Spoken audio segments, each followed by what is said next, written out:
Hi everyone. So for as long as I can remember, I've always had to deal with nerves and stage fright and social anxiety. All the way back to my high school days when I was doing a lot of debate competitions and entering into a lot of Model United Nations conferences, to my university days, entering into case competitions, and finally transitioning into the third phase of my life, adulting in the workplace and having to present in front of my entire company, to moderating panel discussions, and to even the simpler stuff like interacting, mingling, and networking with bosses, with colleagues, with teammates. And over the last decade plus of entering into these social situations, the nerves have never really gone away. Good morning, everyone! And of course, I think that when thinking about me transitioning into this third phase of my life, into adulting right now, I know that it can be problematic for me if I don't necessarily find a good way, an effective way to deal and to manage these emotions so that they don't necessarily prevent me from executing my role well. So in today's video, I just really wanted to share with you guys my experiences and also the strategies, the ways in which I approach these encounters so as to navigate them and so as to still seize the opportunities that oftentimes present themselves via social situations. Hi everyone, so just a little intro about me. My name is John. I'm a 23-year-old currently adulting, navigating the transition to becoming a full-time adult. I am currently a marketeer in the FMCG industry, in the FMCG space. I have been working for about a year, and yeah, that's just a little bit about me to set the context for the kinds of experiences that I hope to be able to share with you guys over the course of these next few minutes as well.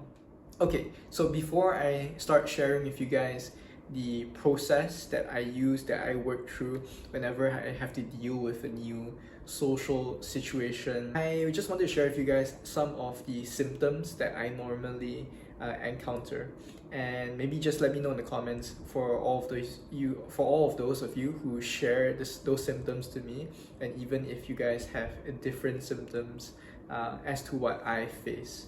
That would be something that I'd be curious to know about, just to understand the variety of ways in which social anxiety and nerves and stage fright affect each of us out there. And so in my case, I think some of the symptoms that I face, they definitely include nauseousness. So I think one thing about me is that when I'm uncomfortable with a situation, especially when I have to do an important presentation or important speech, maybe the night before, and especially perhaps the day off, the morning off, I cannot eat at all. Like in terms of eating breakfast, I cannot eat much at all because I'll feel just a lot of nauseousness. Nauseous, I'm physically nauseous. I'll feel like vomiting. Those few symptoms, they would really accompany me in the lead up, in the build up to doing a presentation. But yeah, I'm a little nauseous, yeah. That's I think one of the symptoms that I face. But do let me know if you guys share that symptom, or if you guys experience something different. Okay, so over the last decade plus of entering into these social situations, the process that I'm currently using to just manage these nerves as and when they come about is sort of a three-step process in a way. The first step involves learning the technique. So I say learning the technique because the technique really depends on the situation in which you're encountering. So for instance, just to share with you guys, recently I had the opportunity to moderate a panel discussion. So it was a panel discussion featuring some of my colleagues in the management trainee program of our company. And it would be a panel discussion for the benefit of primarily university students, and so as to give them an insight into the FMCG industry, because that's a space in which my company is in, of course, and to give them insights in particular as well into the management trainee program of my company, so that they will have an idea of whether they would want to eventually apply into it and join the company and join the program as well. So the thing is that a colleague in HR approached me to moderate this panel, to lead this discussion and honestly, it was like my first time. It would have been my first time moderating a panel discussion at all. I started having some conflicting thoughts, because obviously it was just an amazing opportunity to try out something that I had never done before. But at the same time, it was also a very, very public encounter, in a sense that I would be front-facing, visible to potentially a large group of university students. And so one of the first things that I did was that I upon accepting the role, upon deciding to seize the opportunity and take the role, even though I knew it would make me nervous, one of the first things that I did was that I started searching online. And sorry, I think this was actually before I formally accepted it, and I was still considering whether or not to take on the role. I actually started searching online and started just understanding what was the purpose of a moderator, what is the role of a moderator in these discussions. Because I think one of the plus points that I was thinking going in is that I'm just a moderator. I don't really necessarily need to share my ideas. I'm not responsible for giving insights. That's the role of the panelists, right? So my role in that sense would be simpler. I'd be asking the questions, facilitating discussion in a sense. To my horror was finding out in one of the first articles that I read is that the moderator of a panel discussion actually makes or breaks the entire panel. I can't do this.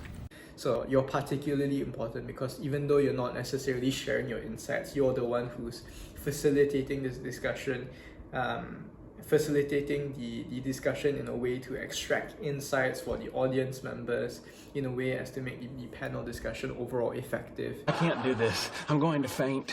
So, I think one of the first things ultimately that I try to do when entering into panel discussions or entering into social situations is that I try to learn the technique, and I try to learn more about the role that I necessarily have to do, so that I would be able to at least do the job well to the best of my extent. So I think that if learning the technique, doing the foundational homework of the role is the first step, the second step is to really prepare well.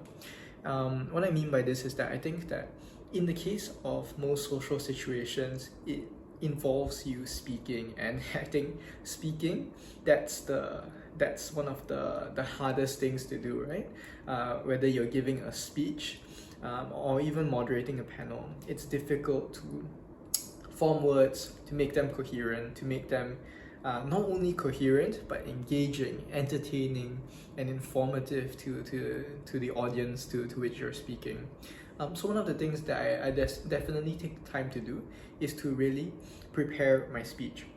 So I don't necessarily start by writing out my speech. Sometimes I'll just start by verbally speaking and just putting together my speech in that sense.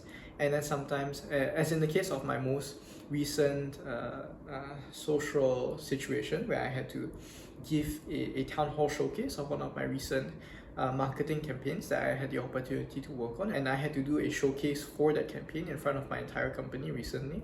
I actually started the process by orating or verbally speaking my speech and verbally constructing it, and after that, when I started encountering some roadblocks and I was unsure of whether I could properly memorize and remember my speech, that's when I started to write it down, write some notes, write the whole speech out, or at least partially, and thereafter I went back to just memorizing it and verbally practicing it. I try my best to memorize the flow and memorize the whole speech. I'm not sure though, in the past, I don't think it's needed to memorize a whole speech verbatim, because that may be a little bit hard to do. But if you're able to remember the general flow of the points that you want to make and where you're headed, then of course that helps. And if you have the ability to improvise, which I don't necessarily have the best ability to do, then of course that helps even more so as well. The third part of the process is just to get feedback from trusted advisors, from close colleagues, from teammates that you're working with on the project, because I think this is a useful step. At least in my experience, this has been a useful step for me to be able to gain the insights that I need to be able to make my speeches more concise, to make them more succinct. Okay, I didn't actually major in public speaking. So I think that